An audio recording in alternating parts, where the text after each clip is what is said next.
Columbina. That was the code name the Fatui gave me. But it also came up in the song I heard when I was born. Is that really all there is to it?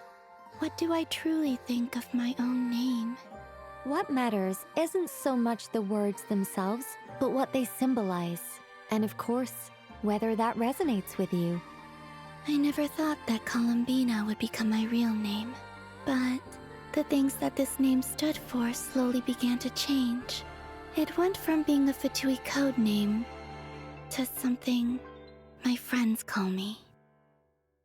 Originally known as Kutar by the Frostmoon Scions and formerly named the Damselet, third of the Fatui Harbingers, the goddess of the Frostmoon now fully accepts the name Columbina Hyposelenia, and she will be the main new 5-star character releasing in patch Luna 4, serving as the Archon unit of nod-krai. With the Archon status, there is a high expectation for Columbina to be an extremely powerful and meta-breaking character on her release, just like the Archons before her, and she is looking to meet these expectations, being an incredibly strong support for the existing Lunar characters and team archetypes, while also being usable with many older non-lunar characters, as well as having some main DPS capabilities. So in this comprehensive guide, I will be explaining how Columbina works, the best ways to build her, her potential best teams, and analyzing her place in the meta in terms of overall strength and pull value. Pretty much everything you need to know with simple and practical explanations, while also giving more detailed analysis that is backed by TC, including plenty of pre-release calcs on Columbina from multiple different theorycrafters for a more holistic meta evaluation.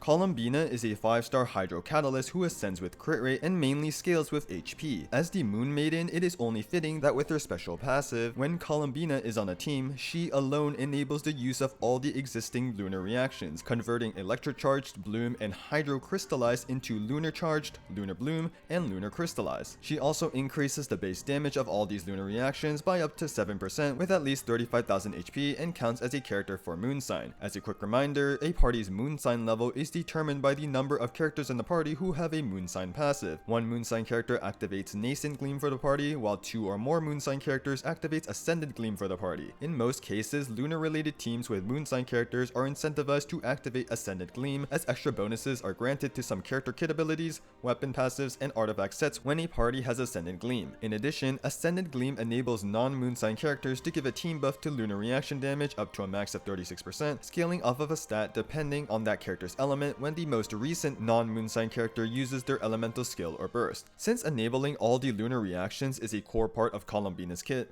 let's go over how each of them work in detail.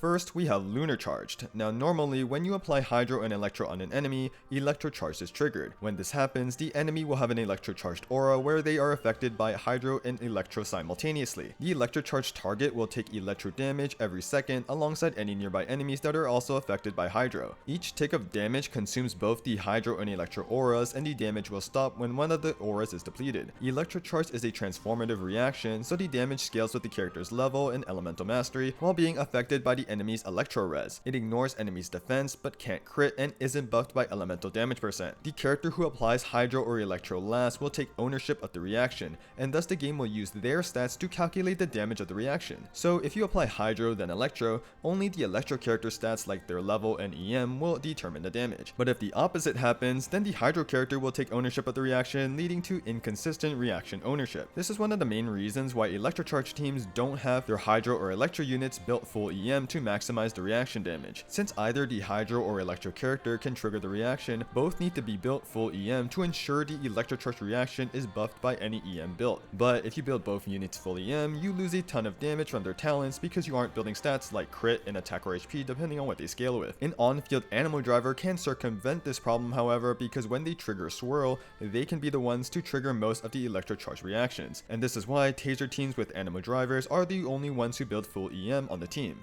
Lunar-Charged, however, works differently. When you apply Hydro and Electro onto an enemy while Ineffa, Flins, or Columbina is on a team, a Thundercloud will spawn and persist for 6 seconds, refreshing its duration when the reaction is triggered again. This Thundercloud will deal Electro damage to enemies affected by both Hydro and Electro every 2 seconds. Unlike Electro-Charged, which can deal AoE damage with each damage tick, each Lunar-Charged reaction hits a single enemy. Lunar-Charged shares characteristics of a standard transformative reaction, but it also scales with the character's crit stats.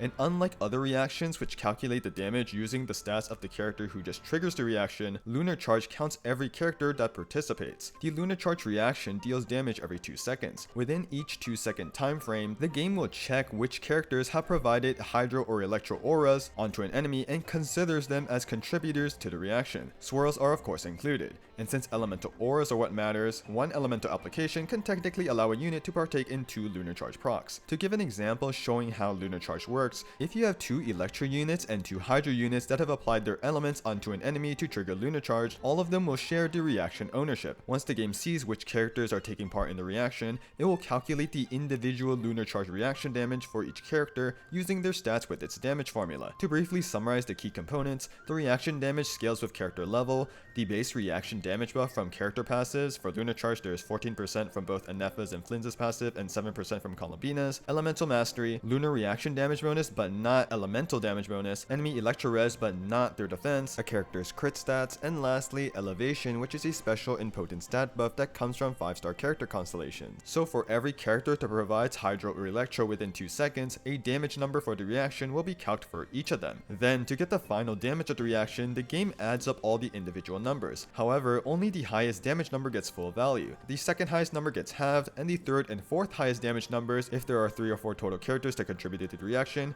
gets multiplied by 1/12 before getting summed up. So most of the damage comes from the top 2 contributors, which will generally be the characters with the most crit and EM. Do keep in mind that because of crit variance, the ranking of contributors toward the Lunar-Charged reaction can change depending on whether or not an individual crits or not, resulting in some variability in the reaction damage. So while normal Electrocharge is a transformative reaction that can deal AoE damage every second and calcs the damage from the one character triggering the reaction, Lunar-Charge shares properties of a standard transformative reaction, dealing single target damage every 2 seconds, but it takes into account a character's crit stats and allows all characters that have applied Hydro or Electro to take part in the reaction, meaning that its damage isn't calced from the stats of one character. When you compare the reaction damage of Lunar-Charge with the reaction damage of Electrocharge when optimized with Elemental Mastery, both are relatively similar. However, it's really only Taser teams with an Animo driver that build full EM to maximize Electrocharge damage. In most other teams, the Hydro and Electro units, especially main DPSs, aren't building much EM to optimize for Electrocharge damage, but stats like crit to increase their talent damage. In this scenario, Lunar-Charge is significantly better than Electrocharge since Lunar-Charge scales with crit. You're pretty much getting free damage by building your characters normally. So in most relevant meta teams, Lunar-Charge is a strict upgrade over regular Electrocharged. But applying elements to trigger a Lunar-Charge reaction isn't the only way to deal Lunar-Charge damage. Certain character abilities, such as from Ineffa, Flins, and Columbina, can directly deal Lunar-Charge damage. This damage doesn't apply any element, but the damage formula is very similar to the formula for Lunar-Charge reaction damage, so it scales with mostly the same stats. But instead of scaling with character level, it just takes into account the abilities multiplier and stat scaling. Flins and Ineffa's talents and abilities scale with attack, while Columbina scales with HP. In addition, the damage of direct Lunar-Charge has a special multiplier of 3. Also, any additive extra damage is added before accounting for enemy Electro Res, crit, and elevation, but there are currently no additive damage buffs for Lunar-Charge damage. For characters that have direct Lunar-Charge damage in their kit, it will generally be their main significant source of damage. Second, we have Lunar-Bloom. Normally, when you apply Hydro and Dendro on an enemy, you trigger Bloom and spawn a Bloom core, where Dendro is the strong aura of the reaction. The core will explode after 6 seconds, but you can apply Electro on the core to trigger Hyper Bloom, apply Pyro on the core to trigger Burgeon, or if you have Nilou to make the Bloom cores bountiful cores, any Dendro cores made will immediately explode. When Lauma, Nefer, or Columbina is on a team and you apply Hydro and Dendro on an enemy, you trigger Lunar-Bloom. But nothing really drastically changes with the reaction compared to normal Bloom. You still get a Bloom core, the core still interacts with Electro, Pyro, and Nilou the same way, and the damage of Bloom, Hyper Bloom, or Burgeon is the exact same as it is normally, and this fact is very important to realize. Even though you trigger Lunar Blooms when creating Dendro cores with Lauma, Nefer, or Columbina on the team, there is no new Lunar Bloom damage coming from the actual reactions. Lunar Bloom damage only exists as direct damage from certain character abilities, such as from Lauma, Nefer, and Columbina. So this damage doesn't apply any element and will account for the abilities multiplier and stat scaling. Lauma and Nefer's talents and abilities scale with EM, while Columbina scale with HP. Base reaction damage buffs from character passives also increase Lunar Bloom damage. For Lunar Bloom, there's 14% from both Lauma's and Nefer's passives and 7% from Columbina's. Direct Lunar Bloom damage also has additional EM scaling and is buffed by Lunar reaction damage bonus, but not regular damage bonus like elemental damage bonus. Then, any additive extra damage, such as the Quill-like buffs from Lauma's burst, are added before taking into account enemy Dendro res but not defense, crit, and elevation from Constellations. Thus, even with Lauma, Nefer, or Columbina on the team, Bloom cores exploding on their own or with Nilou is still regular Bloom damage, proccing Hyper Bloom still results in regular Hyper Bloom damage, and proccing Burgeon is still regular Burgeon damage. So how does Lunar Bloom differ from normal Bloom? The only thing that's different is that when you trigger Lunar Bloom to create a Dendro core, after 2.5 seconds you obtain 1 Verdant Dew, and any Lunar Blooms triggered within that 2.5 seconds will lead to partial generation of the next Verdant Dew. To visualize the mechanics of this, let's say you trigger Lunar Bloom 1 second after you proc the first one. At this time, there is 1.5 seconds remaining on the first Dew, but the timer of the second Dew from the second Lunar Blooms already starts ticking while the first one is still being made. So when the next Dew actually starts generating, you'll only get 1 second out of the 2.5 seconds needed because the other 1.5 seconds was used up while waiting on the first Dew to be completely made. Thus, you can't just trigger 6 instances of Lunar Bloom to get 6 Verdant Dews, for instance. You are ultimately limited by each Dew needing 2.5 seconds to be made, so you need consistent Dendro and Hydro application at the proper timings for continual Dew generation, being able to hold a max of 3 Verdant Dews at a baseline. Verdant Dews don't do anything on their own. They only serve as key resources used in specifically Lauma's, Nefer's, and Columbina's kits. Third, we have Lunar-Crystallize. Normally, when an enemy is affected by Pyro, Hydro, Electro, or Cryo, and then you apply Geo, regular Crystallize will trigger, spawning a shard on the field you can pick up for a small shield that scales with the level and elemental mastery of the Geo unit who triggered the reaction. This can be somewhat helpful for interruption resistance or to enable Geo resonance and artifact sets like Archaic Petra, but ultimately it isn't really a good reaction. But when you have Zibai or Columbina on the team, you can access Lunar-Crystallize. Lunar-Crystallize only works when Geo reacts with Hydro.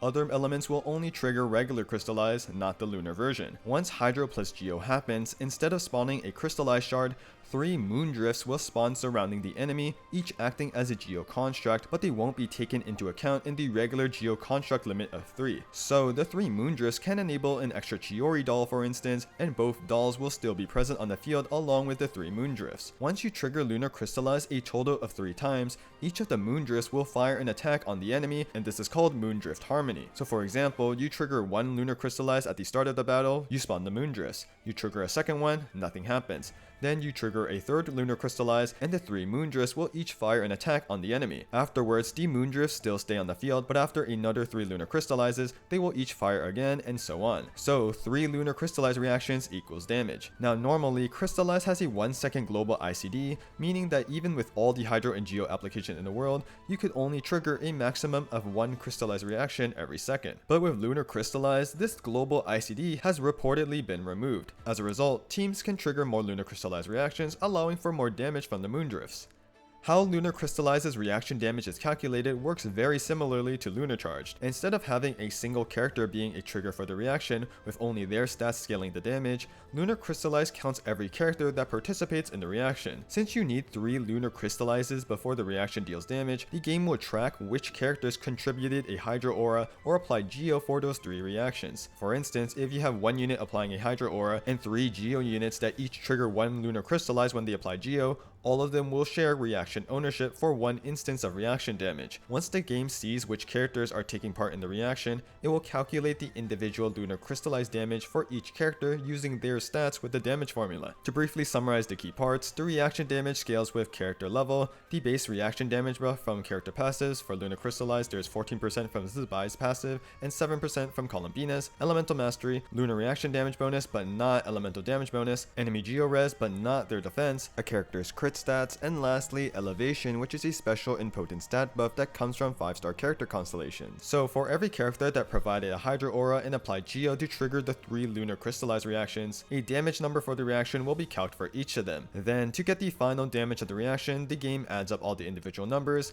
However, just like Lunar-Charged, only the highest damage number gets full value. The second highest number gets halved, and the third and fourth highest damage numbers, if there are 3 or 4 total characters that contributed to the reaction, gets multiplied by 1/12 before getting summed up. As a result, most of the damage comes from the top 2 contributors, which will generally be the characters with the most crit and EM. But of course, because of crit variance, the ranking of contributors toward the Lunar-Crystallize reaction can slightly change depending on whether or not an individual character crits or not, resulting in some variability in the reaction damage. And just like the other 2 lunar reactions, certain character abilities such as from Zibai and Columbina can deal direct Lunar-Crystallize damage. This damage also doesn't apply any element, and the damage formula is very similar to the formula for Lunar-Crystallize reaction damage. so it scales with mostly the same stats. But instead of scaling with character level, it just takes into account the abilities multiplier and stat scaling. Zibai's talents and abilities scale with defense, while Columbina's scale with HP. In addition, the damage of direct Lunar-Crystallize has a special multiplier of 1.6. Then, any additive extra damage, such as the quill-like bust from Illuga's burst,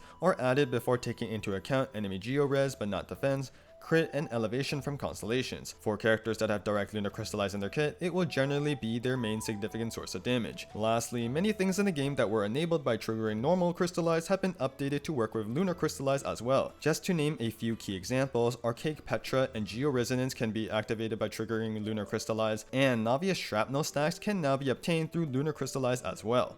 With the 3 lunar reactions covered, let's continue with the rest of Columbina's kit. While her normal attack talent will generally be ignored as a support, she can uniquely consume a Verdant Dew to perform a special charge attack that deals 3 instances of Lunar-Bloom damage. This is the primary way for Columbina to play as an on-field main DPS, pairing well with Lauma's Lunar-Bloom damage buffs. But as a support, Columbina's elemental skill is her main source of off-field presence. Using it does hydro damage and spawns a gravity ripple which follows the active character. This will continuously apply and deal AoE hydro damage, pulsing as a circle around the active character every 2 seconds, generating particles every other hit. With Ascended Gleam, the pulsing circle AoE hydro damage gets larger. In addition, while Gravity Ripple is active, Columbina will accumulate a special resource called Gravity when the team triggers lunar reactions or when abilities deal direct lunar reaction damage. Whenever this happens, she will gain 20 gravity in a 2-second time frame at C0. Once Columbina gains 60 gravity, she will fire an attack called Gravity Interference, dealing direct lunar damage based on the type of lunar reaction that accumulated the most gravity for Columbina. The exact mechanics of this can be a little complicated, but theorycrafter Meowtus managed to procure a lot of testing to give us a better understanding of gravity. For an in-depth look into the tests, I will link her post about it in the description. But to summarize the findings, with C0, Columbina takes 6 seconds to gradually get a total of 60 gravity to trigger gravity interference. During this time, the game will track how many times you trigger each of the 3 lunar reactions and how many hits you've done that deal direct lunar damage for each of the 3 types. Whichever lunar reaction you trigger the most often and perform the most hits with,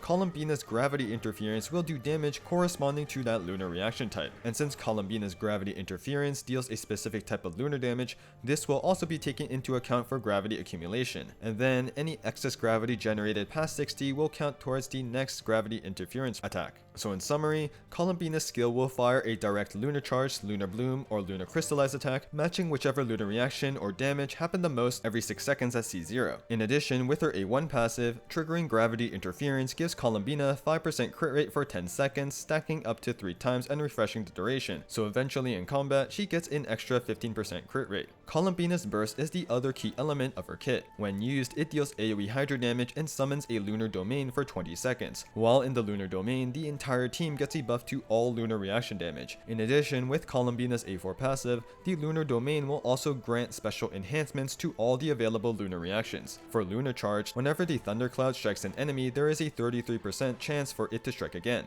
For Lunar-Bloom, after triggering a Lunar-Bloom reaction, the party will obtain a special Moon-Ridge Dew on top of generating a normal Verdant Dew. Every burst gives up to 3 Moon-Ridge Dews, and they are used in the same way as regular Verdant Dews. They basically just allow for 3 extra Dews for the team to hold and use. Also, normal Verdant Dews will be consumed first before Moon-Ridge Dews. And then for Lunar-Crystallize, whenever the 3 Moondrifts attack an enemy, there is a 33% chance for each of them to launch an extra attack. So pretty much the damage that comes from triggering the 3 lunar reactions gets buffed by Columbina's burst. Lastly, Columbina's exploration passive allows her to revive characters on the team that are defeated while in nod-krai, along with the special ability to interact with nod-krai animals like Lauma.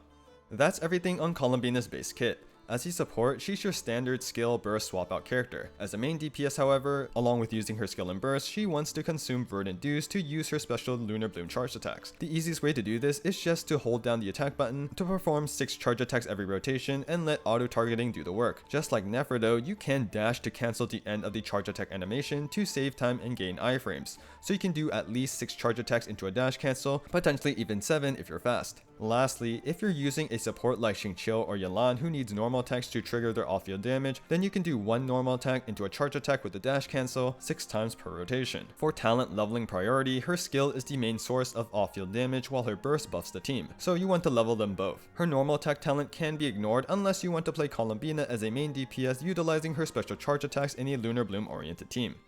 Next, here are the best builds for Columbina. For weapons as a support, her signature weapon, Nocturne's Curtain Call, is her best in slot because it's a massive boost to her personal damage, gives lots of crit damage as a substat and some HP, and after triggering a lunar reaction or dealing lunar damage, she gets even more crit damage and HP and also recovers 14 energy, which is great for her ER requirements. Since Columbina's burst is extremely important to use, the next best weapon choices are Prototype Amber and Favonius Codex for their energy restoration. Both are great choices for her and have their own unique strengths. Prototype Amber gives extra HP, gives some team healing, and will give more energy to Columbina herself, while Favonius Codex gives the team energy and isn't reliant on using burst for the energy restoration, making it potentially better in Stygian Onslaught fights where you start with 0 energy. For a more damage-oriented 4-star weapon, Sacrificial Jade is fine, but you'll need to compensate by building more energy recharge. In all 3 types of lunar teams where Columbina is a support, the weapon comparisons are pretty much the same in terms of team damage. Her signature is a normal increase for a team's DPS as a 5-star support weapon, decent to pull for, but if you're focusing on improving one specific team, it will generally be better to get weapons and constellations for specific main DPSs instead. And aside from her signature, you're likely using Prototype Amber or Favonius Codex. Now for main DPS Columbina, her signature will still be her best weapon since it gives a massive boost to her personal damage. And since main DPS Columbina will be a larger portion of the team's damage, the signature will be a higher increase in team DPS. Other than her signature, 5-star catalysts like Nefer's, Molani's, and Nivilet's signatures will be good 5-star alternatives. For 4-star weapons, Witsith, Sacrificial Jade, and Dawning Frost are all decent choices that perform similarly. And as a free-to-play option, you can use the nod-krai craftable Black Mirror Lantern. Here is the complete weapon comparison for on-field main DPS Columbina in terms of team damage made by Meowthus. Feel free to pause to take a closer look.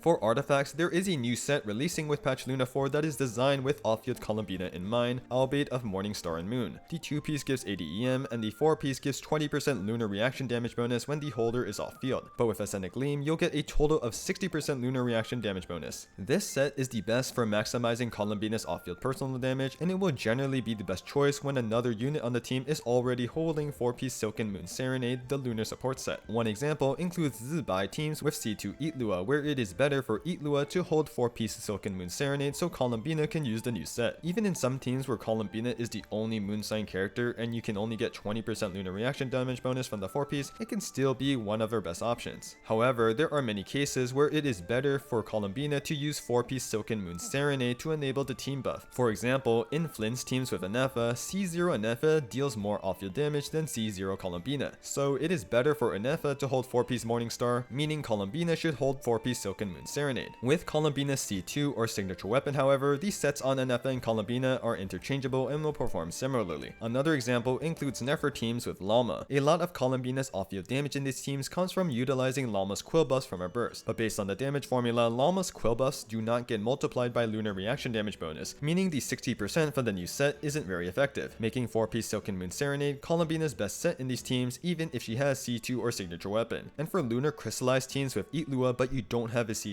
4-piece Silken Moon Serenade must be used on Columbina to maintain the team buff, and it will be optimal even with Columbina's C2 or signature weapon, at least until you get C2 Illuga so he can use the set. Lastly, Columbina can be a good user of 4-piece Tenacity of the Millilith, mainly when the team-wide attack buff from the 4-piece is utilized very well in a team, such as in a C1R1 Flins premium team or solo Moonsign support Columbina with invested attack scaling carries. 4-piece Tenacity is the most uncommon and niche option, however. In most cases, Columbina is using 4-piece Morningstar or Silken Moon Serenade. The teams section will give more examples on which artifact set off-field support Columbina will generally use. Now for main DPS Columbina, she will simply use the lunar-oriented main DPS set, Night of the Sky's Unveiling. For both support and main DPS Columbina, the main stats you should use are HP or Energy Recharge Hourglass depending on your ER needs, HP Goblet, and Crit Circlet. Hydro Damage Goblet is also viable in specifically Lunar-Bloom teams where Columbina is off-field and you can still meet her HP requirement. For substats, prioritize getting enough Energy Recharge to burst every rotation and then about 30 to 35,000 HP. Ideally, you have at least 35,000 HP to get the max 7% base damage buff for lunar reactions from her passive, but you don't have to force 35,000 HP if it's going to make your build overall worse. As long as you're at least above 30,000, you'll be good.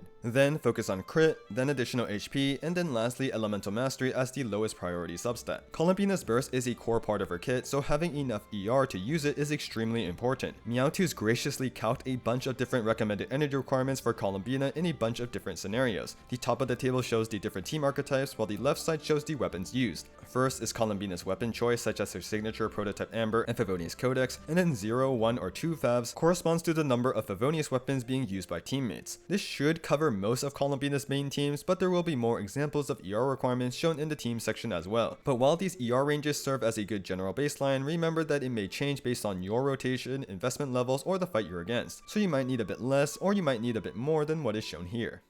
Now, let's go over Columbina's constellations. Along with their usual effects, all of Columbina's constellations will additionally elevate the party's lunar reaction damage. As a reminder, elevation is a final direct multiplier to damage, making it a potent kind of buff. Her C2 and C6 specifically give 7% elevation each, while her other constellations each give 1.5% elevation to lunar reaction damage. So if you get all her constellations, Columbina will elevate the party's lunar reaction damage by 20%. But to go into the main effect of her constellations, C1 gives an extra free proc of gravity interference, Columbina's off-field lunar attack, when she uses her skill. The type of lunar attack this free proc does depends on the reaction you trigger when casting the skill. If no reaction is triggered, then it will follow a priority system depending on your party composition. In addition, when the party has Ascendant Gleam, whenever gravity interference is triggered, the active character will gain a buff depending on which lunar type damage the attack was. If it was Lunar-Charged, you gain 6 energy. If it was Lunar-Bloom, you'll become uninterruptible for 8 seconds. And if it was Lunar-Crystallize, you'll get a Hydro Shield scaling with Columbina's HP for 8 seconds. C2 increases the rate of gravity accumulation by 34%, so instead of 20 gravity every 2 seconds, she will get about 26.8 gravity every 2 seconds, effectively adding 1 gravity interference proc every rotation. In addition, triggering gravity interference will increase Columbina's HP by 40% for 8 seconds, and if you have Ascendant Gleam, the active character will also gain a stat buff depending on which lunar type damage the gravity interference attack was, and these buffs scale with Columbina's max HP. If it was Lunar-Charged, you'll get an attack buff. If it was Lunar-Bloom, you'll get an EM buff.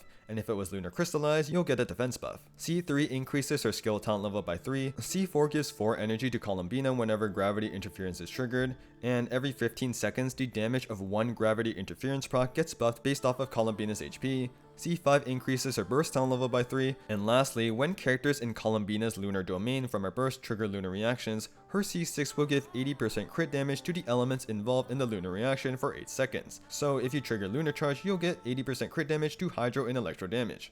Overall, Columbina's constellations are mainly designed for her role as a support. C1 is mainly a constellation granting quality of life, C2 is a pretty potent team buff, C4 mainly decreases ER requirements, and C6 is a very strong team buff. Meowtwo's made constellation comparisons for Flins, Nefer, Zibai, and Columbina main DPS teams with and without Columbina's signature, so I will show and go over each of them here. For Flins teams, Columbina C1 actually is more of a damage buff rather than quality of life since it gives energy to the on-fielder. In addition, her existence as another Lunar-Charged sub DPS slightly increases the value of Ineffa C1 and R1 since they buff the team's Lunar-Charged damage while slightly decreasing the value of Flins' vertical investment because he now deals a lower percentage of the team's damage. Flins' vertical is still very good though, and I still think that getting C2 R1 Flins and C1 R1 Ineffa first will be slightly better than prioritizing Columbina investment, but it will be closer for Flins teams compared to the other teams. For Nefer teams, Nefer deals the most damage, making Columbina's C2 EM buff the main draw as C1 is just quality of life, but unfortunately her extra Lunar-Bloom hits from increased gravity interference procs won't all get buffed by Lauma because Lauma can't generate enough stacks for Columbina and Nefer, decreasing Columbina's potential damage gain from constellations. And since vertical investment in Nefer and Lauma C2 are incredibly strong, you're better off prioritizing them before vertically investing into Columbina. For Zibai teams, it's a similar story. Zibai deals the majority of damage in her team, so you're generally better off in vertically investing into her first, such as C2R1, especially since you can get 4-star constellations for her teams on her banner. Lastly, for Columbina main DPS teams, C1 can be useful quality of life since it gives interruption resistance, but doesn't really increase damage. And unfortunately, her C2 EM buff isn't very beneficial on herself because she mainly scales with HP. Her signature is a nice damage increase, but because Lauma's burst quill buffs for Lunar-Bloom damage is essential for Columbina main DPS teams, and Lauma C2 makes the buff even stronger, in terms of damage gain, Lauma C2 is actually a higher priority before Columbina's signature. So overall, if you want to invest in specific teams, Columbina's vertical investment is generally a lower priority compared to other signature weapons and constellations for damage gain. But if you value quality of life and the versatility of Columbina working in a variety of different teams, then you can choose to prioritize vertical investment into her so you can buff multiple teams.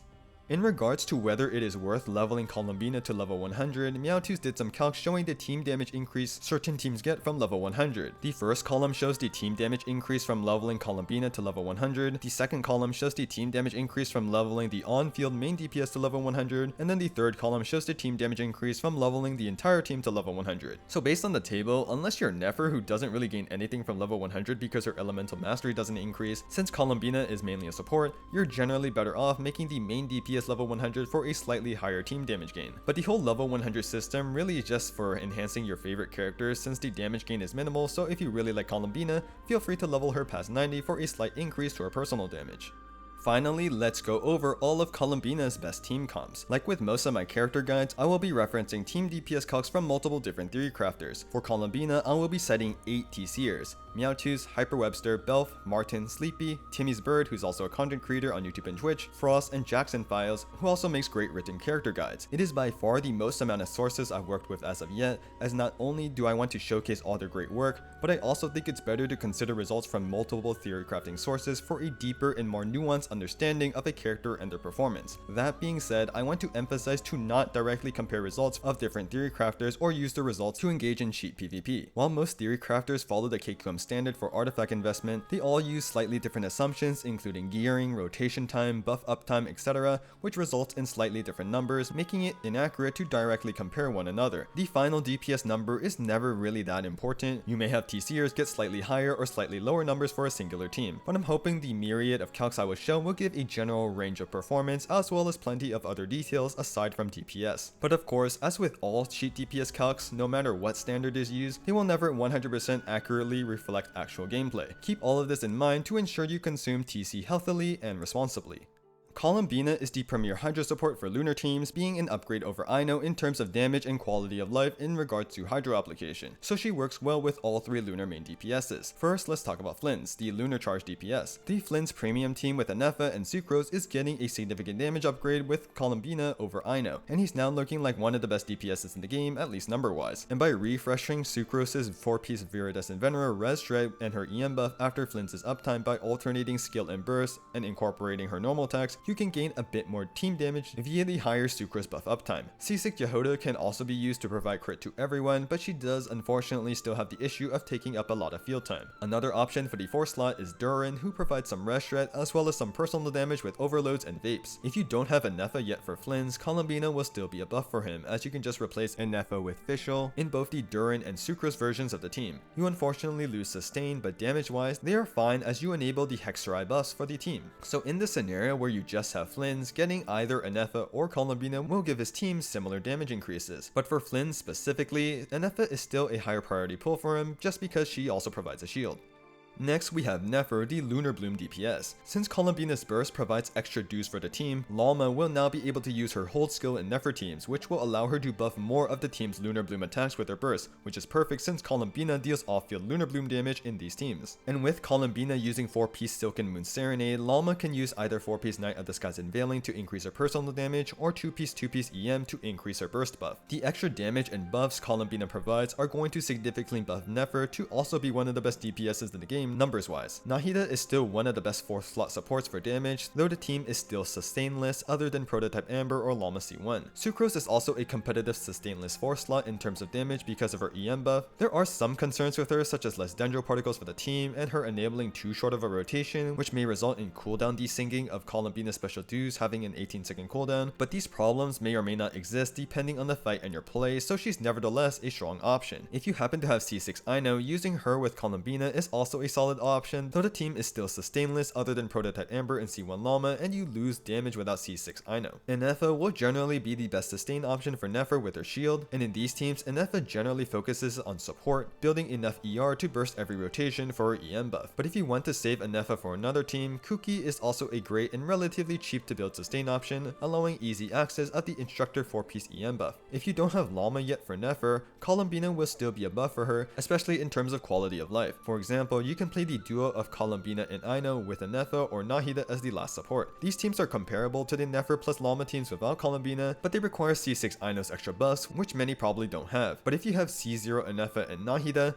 This Lauma-less team with Columbina is fairly comparable to the Nefer plus Lauma teams without Columbina and don't require a relatively new C6 4-star. So if you have Nefer but no Lauma, if you're willing to specifically use Ineffa with Nefer or value the better Hydro application and Dew generation over Ino, Columbina can be the preferred pull for Nefer. But otherwise, specifically for Nefer's damage, Lauma will generally be a higher priority pull for her.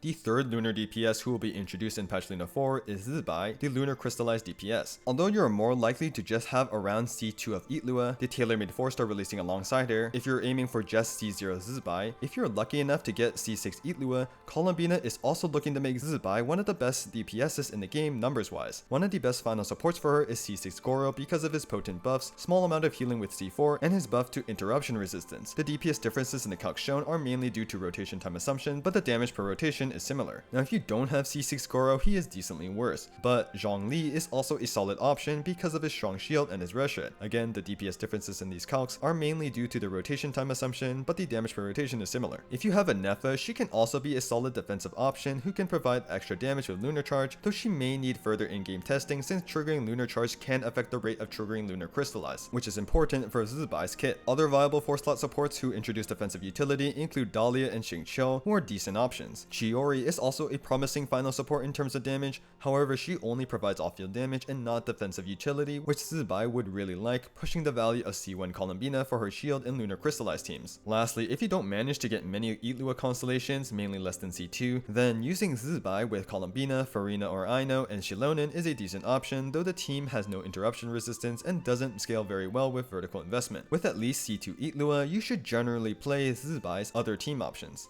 But Columbina doesn't just work well with the 3 lunar main DPSs. She can pair with other lunar supports and create strong teams revolving around many of the older non-lunar DPSs as well. For example, Columbina and Ineffa, also known as Ineffa, is a very strong Lunar-Charged pairing. Both Ineffa and Columbina buff Lunar-Charged damage with their passives, and Columbina further buffs the reaction with her burst, allowing both of them to deal significant damage from off-field. And with the new artifact set buffing off-field lunar damage, the duo's damage increases even further. This concept of course also applies to the Flins teams mentioned already, but even more so since Flins also buffs Lunar-Charged damage with his passive. The Ineffa pairing can theoretically carry anyone, but it's especially effective for lower invested carries, because the more vertical investment you put into your carry, the better it is to give them more buffs versus using sub-DPS wheelchairs. In addition, the Ineffa duo performs the best when the on-fielder has some sort of synergy with them. For example, a simple Taser team with Sucrose or C6 Yehoda can be very potent, with 4-piece VV being a valuable buff. Similarly, other animo drivers like Mizuki or Aoife are also strong options with 4-piece VV. A pure Lunar-Charged team with Cloran as the on-fielder will be another strong team option for her. Ineffa with Varessa will be a good team, allowing her to combat enemies with lunar mechanics. Ito, Navia, and Noel can all utilize the Ineffa duo for their off-field damage, making them one of their potential new best team comps, mainly if they have more baseline investment. Ineffa can also work well in overvape teams such as on-field Mona and Cloran with Duran as the off-field Pyro. Similarly, Raiden with the same team comp will also be effective, making another new strong team for her. Instead of a Pyro off-fielder, Ineffa also works well with Pyro main DPSs such as Huta Double Hydro, providing an upgrade for her. Arlecchino can also work fine with Ineffa, being a very strong alternative to her existing team options, especially against lunar mechanics. While Chaska isn't technically a Pyro DPS, she acts similarly to one by infusing her bullets and can play in a strong overrape team with Bennett or Duran as the final support. Lastly, even Mawika can play overrape with Ineffa. It doesn't look to sheet better than her existing team comps, but it's an option for lunar mechanics. Columbina can also form a potent duo with Lauma in Lunar-Bloom oriented teams. Aside from the other massive buffs that Lauma brings to Lunar-Bloom damage such as crit and res shred, the main reason she is irreplaceable in buffing Columbina's Lunar-Bloom damage is because of her burst. Lauma's burst provides quill buffs which add extra damage to every Lunar-Bloom hit. If you notice, Columbina's Lunar-Bloom hits from her skill are 5 small hits, and each of her special charge attacks that she uses as a main DPS are 3 separate hits. This is so that each individual hit from these attacks can get their damage increased by Lauma's quill buffs, and with the extra Deuce allowing Lauma to use Hold E, which enables more stacks of her quill buff, you can ensure that most of your Lunar-Bloom hits do more damage because of Lauma, and thus a lot of the damage actually comes from her. This of course also applies to the Nefer teams mentioned already, but this idea is also extremely important for main DPS Columbina teams. With Columbina plus Lauma, you can play in a pure Bloom team with Nilou and either Nahida or Baiju. Nahida will be more damage, but if you're not using Baiju, the team doesn't have sufficient healing for self-Bloom damage unless you have Lauma C1. C1 Columbina can also help a lot since it gives interruption corruption resistance in Lunar-Bloom teams. The other option is to play a Hyper-Bloom team with the best Electro offfielder being Ineffa, who also gives a much needed shield, and the last team slot being open to units like Aino and Yelan for off-field Hydro or Nahida as off-field Dendro. With Lauma and Ineffa, Columbina can be a very potent carry. Definitely not better than the best in slot Flins, Nefer, and Zibai teams, but Columbina main DPS still looks to be top tier with the right supports. Without Ineffa, her main DPS Hyper-Bloom team still work fine with Kuki instead, but the team will do less damage. Because Columbina main DPS relies on her Lunar-Bloom special charge attacks, Lauma is pretty much mandatory. Without Lauma, you'll have to use any other Dendro unit, but Columbina main DPS is not very strong without her. It can be alleviated with vertical investment into Columbina, but the gap will still be evident. Other than main DPS Columbina, the Columbina Lauma pairing, ideally with Ineffa as well, can form a solid Hyper-Bloom core that can carry any on-fielder that doesn't interfere with the reactions. Any Hydro on-fielder like Ayato can work here, but Nevulet will be the main option, and he will be gaining yet another support core that he can utilize. Alhaitham can also utilize this team core. It's an effective team for him, and using Kuki instead of Ineffa can be similar in performance, as even though you get more damage from spreads and Hyper-Blooms with Ineffa because of her EM buff from her burst and higher EM polearm options, the rotation time is longer with Ineffa, so it balances out. Illuga is effectively the Lunar-Crystallize version of Lauma, having quill buffs from his burst that work the exact same way as Lauma's. However, the Columbina Illuga duo isn't very strong. This is because Illuga's quill buffs for Lunar-Crystallize are only when the active character deals direct Lunar-Crystallize damage, so his burst doesn't buff the damage from the Lunar-Crystallize reaction itself, nor does he buff any of Columbina's Lunar-Crystallize hits when she's off-field. His burst does buff regular Geo hits, but they have a much lower buff scaling compared to Lunar-Crystallize. But although Illuga is mainly for Zibai, he can still support Ito, Navia, and Noel, ideally if you have his C6. The Geo TPSs generally have better options with Columbina, but Illuga is a Moonsign character, so he and Columbina can enable Ascendant Gleam for the party, which can be helpful against Wild Hunt enemies. In addition, C2 plus Illuga enables Columbina to use 4-piece Morning Star to increase her personal damage. Lastly, even if Columbina is the only 5-star Lunar character you have, she can still work fine in teams. Even though her burst buffs are much less effective and her early constellations lose a lot of their added buffs without Ascendant Gleam, she alone nevertheless provides off-field Hydro application, deals decent damage, and enables lunar reactions for the team, which can be helpful against certain enemies. For example, Ito, Navia, and Noel all work well in a Lunar-Crystallize team with Farina, Columbina, and Chilonin, with the upside of being better with vertical investment since Farina actually provides buffs for the carry. Chaska can also still play in Overvate teams with Columbina as the only lunar character, as she still enables Lunar-Charged, which is better than Electro-Charge for crit-based characters. Similarly, Overvape Cloran without Ineffa still works fine, just having a slight team damage decrease compared with having Ineffa. You can still play Lunar-Charged Varessa without Ineffa, and this team looks like a slight upgrade over using Farina in Columbina slot. And lastly, even in Skirk teams where there are no lunar reactions enabled with Columbina's existence, she can still be a competitive 4-slot option for the team with TTDS and Scroll in this particular calc. To conclude this Columbina guide, I want to share my analysis on her place in the meta in terms of overall strength and pull value. In her main role, Columbina is the best Hydro support for lunar teams. For the 3 lunar DPSs, Flins, Nefer, and Zibai, Columbina is a strict upgrade over Aino not only in terms of damage but also in terms of quality of life with her off-field Hydro application. With the addition of Columbina into their best teams, Flins, Nefer, and Zibai with C6 Illuga are looking to be as strong as the best Malwika teams, potentially being even slightly better assuming the more realistic Malwika combos. And while there are slight differences between the 3 lunar carries with increased investment, they generally all perform similar to one another. Of course, there's only one Columbina, so you can only play one of these teams most optimally on your account in endgame content, but she nevertheless enables all 3 lunar DPSs to be extremely strong, and you can choose the one you like. And even if you don't have all the best supports for the 3 lunar DPSs, Columbina will still be a benefit for them. But Columbina doesn't just work with the 3 lunar main DPSs. She synergizes extremely well with Ineffa and Lauma, making them even better supports who can team with all the other non-lunar DPSs, allowing them to combat enemies with Ascendant Gleam or Lunar Shield related mechanics. With Ineffa, the sub-DPS Lunar-Charged duo both buff each other to deal considerable damage from off-field, allowing them to wheelchair many older DPSs, especially those that can synergize with them such as Electro or Hydro DPSs, Pyro DPSs in Overvape teams, and Animo drivers holding 4-piece VV. And with Lauma, although this duo isn't as versatile in team building compared to Columbina plus Ineffa, they can still create a solid Hyper-Bloom core for on-fielders that don't interfere with the reactions, such as Hydro on-fielders like Nevulet and Dendro on-fielders like Alhaitham. Lauma's Lunar-Bloom buffs are also what enables Columbina to play as a solid main DPS, whether in Bloom teams with Nilou or Hyper-Bloom teams. And even if Columbina is the only 5-star lunar character you have, she can still function as an off-field Hydro support with some damage. Her buffs will matter very little, but off-field Hydro application and damage is still useful, and enabling lunar reactions can help a little with any lunar related mechanics, and you do have the option of pairing her with Aino, who's free to combat Ascendant Gleam game mechanics. However, Columbina does have some caveats that can limit her power level and meta impact on an account. Her kit itself is solid, but she is burst reliant like Farina, so getting enough energy for it, especially in Stygian where you start with 0 energy, will be a necessary hurdle to overcome. In addition, for those interested in her constellations and signature weapon, Columbina's early vertical investment is alright, mainly her C2 for team buffs and her signature for personal damage, as C1 is mostly for quality of life. Higher investment into her can be useful when considering team flexibility, but in terms of team damage gain when she's a support, they aren't that impressive compared to other constellations and signatures you could get, resulting in her vertical investment being generally a lower priority if you want the most damage out of a specific team, such as the 3 Lunar main DPS teams. But her main limitation comes from her best teammates. Columbina has incredible synergy with the other Lunar 5-star characters with her damage and buffs, raising both the damage floor and damage ceiling in teams where she's with the 5-star Lunar DPSs and supports. Now if you don't have any other 5-star Lunar character, Columbina isn't useless, but her impact will be diminished. She's still an off-field Hydra support that deals decent damage, pretty much acting like Farina without direct team damage buffs, but while having shorter cooldowns, no HP drain, and enabling Lunar reactions to help against certain enemies. Definitely still useful, but her impact on the meta will be much more limited if she's the only 5-star Lunar character you have. If you're going to pull for Columbina, from a meta perspective, it should be with a Lunar team in mind, whether with any 5-star Lunar characters you already have or plan to get in the future.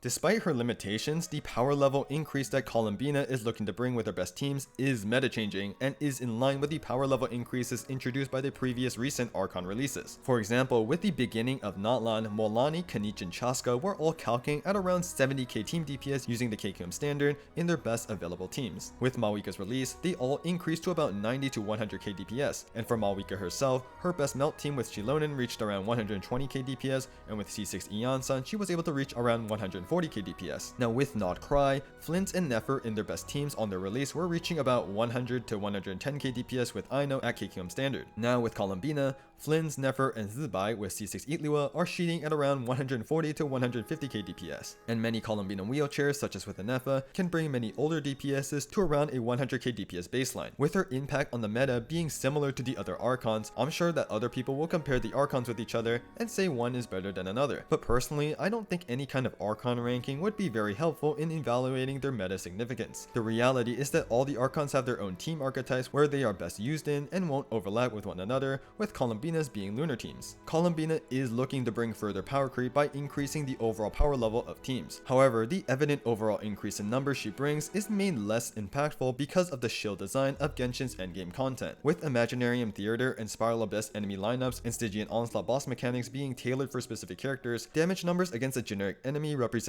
in Calcs have less importance when evaluating any character's effectiveness in endgame content. For example, in Luna 4 there will be a new Stygian boss which heavily favors Lunar reaction damage just for Columbina, to the point where beta testers reportedly are struggling to clear the boss on fearless difficulty with the current strongest non-lunar teams, even with constellations and signature weapons. The boss can definitely still be tuned before release, but what won't change is that lunar teams will be way more effective. The boss even gives energy when taking lunar damage just to help with Columbina's burst reliance. So with Genshin's current endgame design, while sheet DPS still has its uses, it will never be a 100% accurate representation of the meta because you have to contextualize it with the game's endgame content. With this mindset, we can think of Columbina's power level and future-proof value like this. Along with having the option of playing as a decent lunar main DPS with at least Lauma, she is the best in slot Hydra support for lunar-related teams, likely being the new expectation and standard for future lunar shield enemies. And the damage potential that her best teams have enable them to be strong against non-lunar endgame content as well, assuming the enemy doesn't hard counter the team. Whether lunar teams get expanded upon with future characters or get power crept by next year's new team archetype is uncertain, but especially on her release patch, Columbina looks like an incredibly good character to pull for the lunar archetype and may remain so for the near future. And with that, that is everything I wanted to cover about Columbina. I want to give a huge thanks to all the theorycrafters who generously gave me permission to reference and or showcase their calcs in this video, specifically Meowtooth, Hyperwebster, Belf, Martin, Sleepy, Timmy's Bird,